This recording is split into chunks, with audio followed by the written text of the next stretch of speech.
बिस्मिल्लाहिर्रहमानिर्रहीम second year. आज हमने पढ़ना है स्केलर ट्रेंड का 4 method, measurement of scalar trend का 4 मेथड आज हमने पढ़ना है। ये हमारा लास्ट मेथड है। फर्स्ट 3 मेथड आप पढ़ चुके हैं। फर्स्ट मेथड था आपका the method of free hand का, सेकंड था आपका the method of semi average और थर्ड मेथड था मेथड ऑफ मूविंग एवरेज। तो आपने इन तीनों मेथड से अलग अलग तरीके से आपने ट्रेंड वैल्यूज़ फाइंड की थी। तो आज हम देखेंगे कि 4 मेथड जो है मेथड ऑफ लीस्ट स्क्वायर, इससे आप ट्रेंड वैल्यूज़ को कैसे फाइंड आउट करेंगे। तो the method of least square ये जो आपने एक रिग्रेशन में भी आपने लीस्ट स्क्वायर पढ़ा था, ठीक है।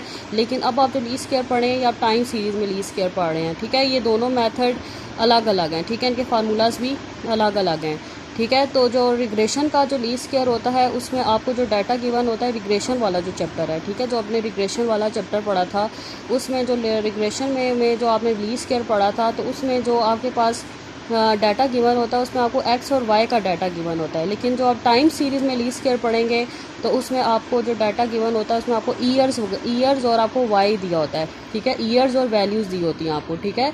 जो टाइम सीरीज़ वाला लीस्ट स्क्वायर है उसमें आपको ईयर्स और वैल्यूज़ गिवन होती हैं। लेकिन जो रिग्रेशन वाला लीस्ट स्क्वायर है, जो रिग्रेशन वाला चैप्टर था उसका जो लीस्ट स्क्वायर था उसमें आपको एक्स और वाई गिवन होता है। अक्सर स्टूडेंट ये करते हैं कि आपको टाइम सीरीज़ वाला लीस्ट स्क्वायर वाला क्वेश्चन देता है तो आप वो रिग्रेशन वाला वो अप्लाई करके आ जाते हैं। रिग्रेशन में जिस तरह आप ए और बी निकाल के y equal to a plus B x निकालते थे, वो जो रिग्रेशन के ए और बी के फार्मूले थे उस तरीके से करके आ जाते हैं, वो गलत होता है, ठीक है। आपने दोनों की अलग अलग पहचान रखनी है। जो रिग्रेशन वाला जो चैप्टर था उसका जो लीस्ट स्क्वायर होता है उसमें आपको एक्स और वाई गिवन होता है, ठीक है। लेकिन जो टाइम सीरीज़ वाला अभी आप लीस्ट स्क्वायर पढ़ रहे हैं इसमें आपको टाइम ईयर्स और वैल्यूज़ गिवन होती हैं, ठीक है। इसकी अलग अलग आपने इसको याद रखना है कि कौन सा टाइम सीरीज़ वाला लीस्ट स्क्वायर है और कौन सा रिग्रेशन वाला लीस्ट स्क्वायर है। तो इसमें भी लीस्ट स्क्वायर में भी हमने ट्रेंड वैल्यूज़ को फाइंड आउट करनी है। तो इसमें पहले आप ए और बी जो आपके कोफिशिएंट्स होते हैं इनको आप सॉल्व करेंगे थ्रू नॉर्मल इक्वेशन। तो जो आपकी इक्वेशन बनेगी y equal to a plus B x, तो ये y equal to a plus B x ये आपकी ट्रेंड इक्वेशन है। तो इस इक्वेशन से आप ट्रेंड वैल्यूज़ फाइंड आउट करेंगे और अब फिर आप इसको प्लॉट करेंगे ग्राफ पे, अगर का हो तो करना है आपने। उसके बाद हम इसकी मेरिट एंड डीमेरिट्स देख लेते हैं। मोस्ट इंपॉर्टेंट आपका ये टॉपिक है मेरिट और demerits of method of least square.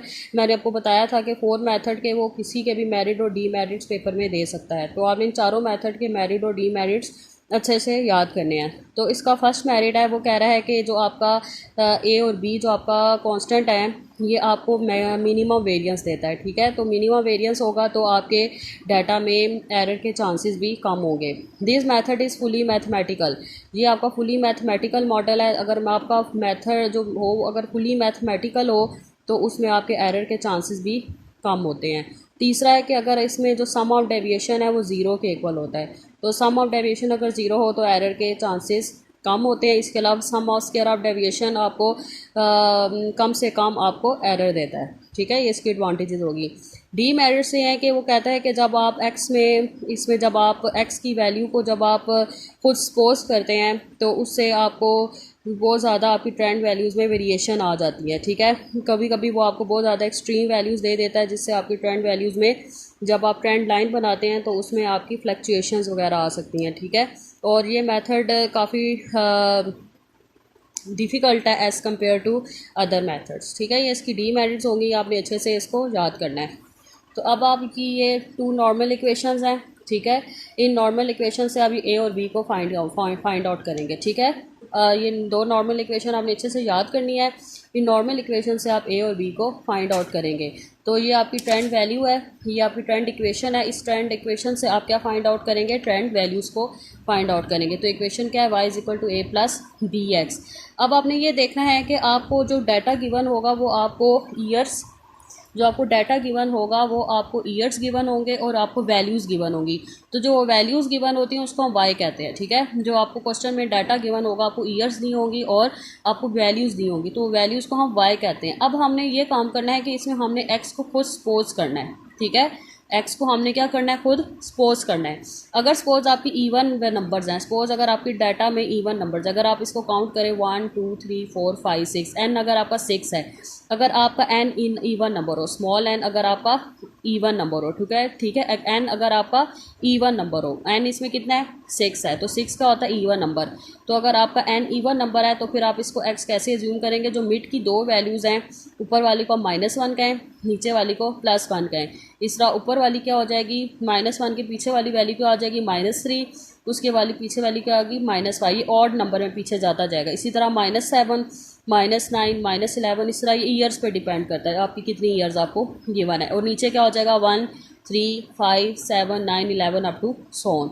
ठीक है, आपने स्टार्ट कहाँ से करना है, मिड की दो वैल्यू को -1 और +1 करना है। ऊपर नेगेटिव सारी वैल्यूज़ नेगेटिव होंगी, नीचे सारी वैल्यूज़ क्या होंगी पॉजिटिव, और ये ऑड फॉर्म में पीछे जाता जाएगा। ठीक है, ऑड फॉर्म में 1, 3, 5, 7, 9 माइनस में और नीचे प्लस में 1, 3, 5, 7, 9 अप टू सो ऑन। लेकिन अगर आपका n ऑड हो, स्मॉल n क्या हो ऑड हो, अगर n आपका सपोज इसमें क्या है 5 है, स्मॉल n क्या है 5, तो 5 क्या ऑड नंबर है। ठीक है, तो तब आप क्या करेंगे, फिर मिड वाली वैल्यू को आप 0 कहेंगे और ऊपर वैल्यू को आप कहेंगे -1, -2, -3, -4, -5 और नीचे क्या होगा 1, 2, 3, 4, 5, इस तरह आपको सो ये चलता जाएगा जितनी आपकी पेयर्स होंगी। ठीक है, क्लास क्लियर हुआ आपको। आपने अगर आपके स्मॉल एन इवन है तो तब आपने एक्स कैसे लेना है, अगर आपका स्मॉल एन ओड है तो तब आपने एक्स कैसे लेना है। लेकिन अगर क्वेश्चन में अगर आपको गिवन हो कि आपने ये ओरिजन है आपका और ईयर है, ठीक है, अगर क्वेश्चन में आपको ओरिजन और ईयर गिवन हो तो फिर आप एक्स का ये फार्मूला लगाएंगे और इस एक्स के फार्मूले से आप एक्स को फाइंड करेंगे। लेकिन अगर सपोज आपको क्वेश्चन में ओरिजन और ईयर गिवन नहीं दिया हुआ तो फिर आप ये मेथड अप्लाई करेंगे। ठीक है क्लास, मेरा पॉइंट समझ आ रहा है आपको। अगर आपको क्वेश्चन में ओरिजन और ईयर गिवन है तो फिर आप ये एक्स का फार्मूला लगाएंगे। लेकिन अगर आपको क्वेश्चन में ओरिजन और ईयर वगैरह कुछ गिवन नहीं है, जस्ट वो कह रहा है कि लीस्ट ईयर से क्वेश्चन को सॉल्व करें, ट्रेंड वैल्यूज निकालें, तो फिर आप एक्स को खुद एज्यूम करेंगे। ठीक है, तो फिर आप पहले देखेंगे आपका एन इवन नंबर है तो आप इस तरीके से करेंगे, अगर एन ओड है तो फिर आप इस तरीके से करेंगे। लेकिन अगर आपको गिवन दे देता है कि आपका ये ओरिजन है, आपका इतना ईयर है, तो फिर आप एक्स का ये फार्मूला लगाएंगे। ठीक है, तो एक्स का क्या फार्मूला है, T minus origin divided by year. तो जो टी है ये ईयर्स होते हैं, ये वाले ईयर्स। ठीक है, ये जो टी है ये क्या होंगे ईयर्स। ओरिजन वो गिवन देगा, सपोज वो कहेगा 1998 ओरिजन है। ठीक है, क्वेश्चन में वो गिवन देता है कि आपने किस ईयर को ओरिजन लेना है, तो वो ईयर हो जाएगा ओरिजन। और ये ईयर आपका वो बताता है, ये वाला ईयर वो क्या कि 1 ईयर है, 2 ईयर है, हाफ ईयर है, तो यहाँ पे वो ईयर लिखेंगे। जो क्वेश्चन में अगर वो कहता है 1 ईयर है तो 1 लिखेंगे, अगर वो कह रहा है 2 ईयर है तो 2 लिखेंगे, अगर वो कह रहा है हाफ ईयर है तो 1/2 लिखेंगे। ठीक है, और ये वाला जो टी है ये जो टी है ये ईयर्स हुई है, वो वाले ईयर्स हैं जो गिवन होते हैं। ठीक है, ये वाला जो टी है ये वो वाला ईयर है जो गिवन होते हैं। लेकिन ये वाला ईयर ये दूसरा ईयर है कि 1 ईयर है, 2 ईयर है, 3 ईयर है। ठीक है, ये और अलग अलग उसके तरीके से ईयर है। ये वाला टी जो ये वो ईयर है जो गिवन होंगे, लेकिन ये वाला ईयर वो है कि 1 ईयर है, 2 ईयर है, जो क्वेश्चन में आपको गिवन होगा तो वो वाला ईयर होगा। ठीक है, ये बात क्लियर हुई। अगर आपको क्वेश्चन में ईयर और ओरिजन गिवन है तो आप ये एक्स का फार्मूला लगाएंगे। अगर आपको क्वेश्चन में ओरिजन और ईयर कुछ गिवन नहीं है, जस्ट वो कह रहा है कि लीस्ट स्क्वायर से आपने ट्रेंड वैल्यूज़ निकालनी है, तो फिर आप जस्ट ये वाला मेथड खुद एक्स को एज्यूम कर लें। ठीक है, ये वाला मेथड इसमें हम एक्स को एज्यूम करते हैं। ठीक है, खुद सपोज करते हैं। लेकिन इसमें अगर गिवन हो तो फिर हम एक्स का फार्मूला लगाते हैं। अब हम इसका न्यूमेरिकल देख लेते हैं। Question number 15। तो क्वेश्चन नंबर 15 में वो कह रहा है फिट ए स्ट्रेट लाइन। अब फिट ए स्ट्रेट लाइन का क्या मतलब है, लीस्ट स्क्वायर। ठीक है, फिट ए स्ट्रेट लाइन का क्या मतलब है कि लीस्ट स्क्वायर वाला मेथड है। y = a + b as to the following data taking the origin at the middle of the time period। Origin वो कह रहा है, क्या कह रहा है, middle of the time period है कि जो आपका जो टाइम है, मतलब जो ईयर्स हैं, ईयर्स का मिडल वाला जो मिडल ईयर है वो आपका क्या है, ओरिजन। तो उसके बाद वो कह रहा है and the unit of measurement for x being 1 year. ठीक है, और जो आपका ईयर है वो 1 ईयर है। ठीक है, अब आपको देखें इसमें क्वेश्चन में ईयर 1 दिया हुआ है, ओरिजन भी गिवन है, तो अब आप एक्स का फार्मूला लगाएंगे। अब आपने एक्स को सपोज नहीं करना। ठीक है, अगर आपको ये गिवन नहीं देता तो फिर आप एक्स को खुद सपोज कर लेते, लेकिन अब आपको उसने ओरिजन और आपको ईयर गिवन दिया हुआ है तो इसलिए आप एक्स का फार्मूला लगाएंगे। तो अब आपको उसने डाटा दिया हुआ है, ईयर और प्रॉफिट्स दिए हुए हैं, या प्रॉफिट वाई है आपका। ठीक है, ईयर आपका तो ईयर हो गया ना, ईयर को हम टी कहते हैं। ठीक है, और प्रॉफिट आपका क्या है, वाई है। ठीक है क्लास, अब आप देखें ये लीस्ट स्क्वायर वाला मेथड, इसमें ईयर और प्रॉफिट दिए। अभी वो ये रिग्रेशन वाला नहीं है मेथड। ठीक है, जिसका रिग्रेशन में हमने पढ़ा था, तो रिग्रेशन में एक्स और वाई गिवन होता है, लेकिन टाइम सीरीज वाला लीस्ट स्क्वायर उसमें ईयर और प्रॉफिट्स गिवन होते हैं। अलग अलग मेथड हैं दोनों। तो उसमें अब आप देखें, अब आपको उसने ओरिजन और ईयर गिवन दिए हुए हैं, तो अब हम एक्स का फार्मूला लगाएंगे, T minus year divided by T minus origin, origin है T minus origin, T minus origin divided by year, X is equal to T minus origin divided by year. तो टी तो year होंगे जो अभी आप बारी बारी पुट करेंगे, और रीजन क्या है, मिडल। वो कह रहा है कि जो आपका टाइम है उसकी जो मिडल वाली वैल्यू है वो रीजन है। तो मिडल क्या बन रही है 1998, तो इसीलिए हम 1998 को क्या कहेंगे ओरिजन, क्योंकि मिडल वाली वैल्यू को वो रीजन कह रहा है कि जो आपका टाइम पीरियड है, टाइम पीरियड का क्या मतलब है ईयर्स, तो जो टाइम पीरियड का जो मिडल है वो रीजन है। तो मिडल क्या बन रहा है 1998, तो हम 1998 को रीजन लेंगे, और ईयर क्या है 1 ईयर है। ईयर क्या गिवन है 1 ईयर, तो हम नीचे क्या लेंगे 1। तो फार्मूला क्या बन गया x is equal to v t minus 1998।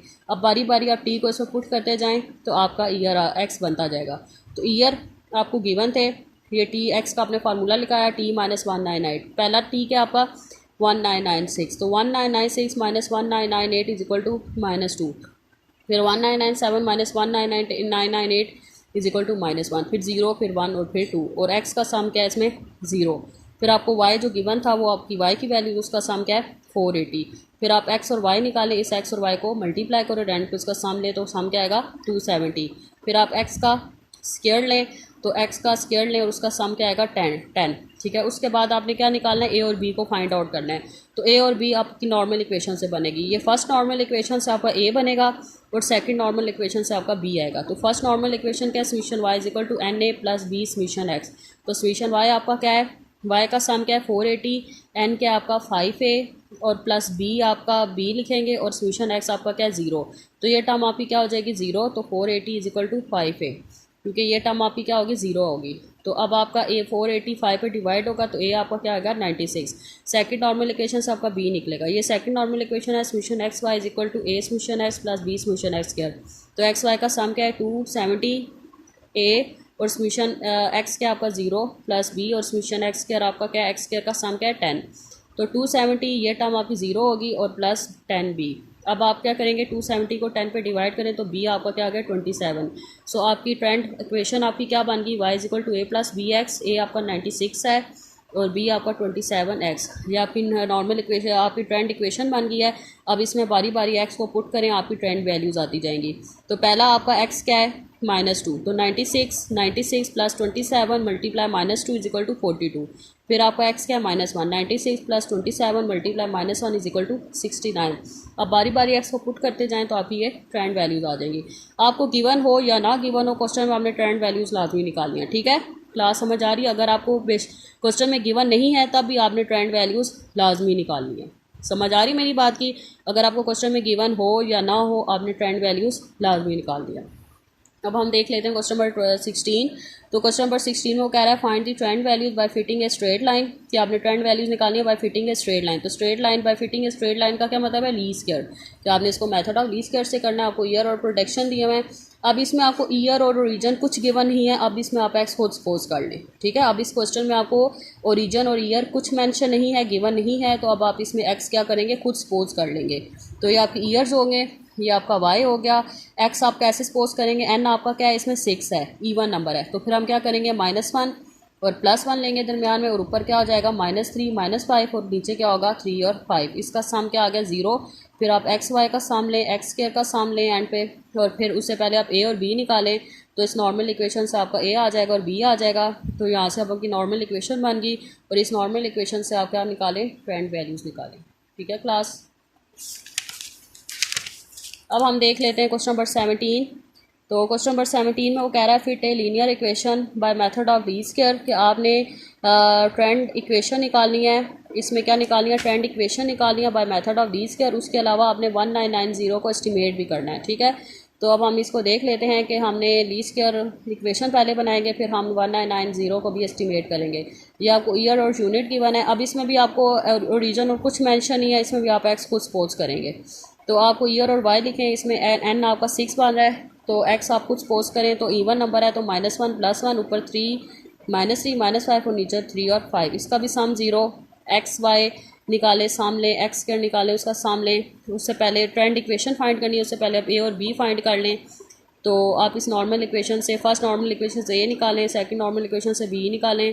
तो आपका बी इसमें 0 आ रहा है, ए 44 आ रहा है। तो आपकी ट्रेंड इक्वेशन क्या बन गई, a प्लस बी एक्स, तो y hat is equal to 44 + 0x, ये आपकी ट्रेंड इक्वेशन बन गया है जिससे आप ट्रेंड वैल्यूज़ निकालें। अब देखें आपका ट्रेंड वैल्यू 44 आ रहा है, तो आप खुद देखेंगे इन वेट्स की वजह से जो आप वेट्स को ऐड करते हैं तो उससे आपके डाटा में कितनी वेरिएशन आ रही है। आपका ट्रेंड वैल्यू ही कांस्टेंट बन रहा है, आपकी कोई ट्रेंड लाइन इसमें बन ही नहीं रही, ठीक है।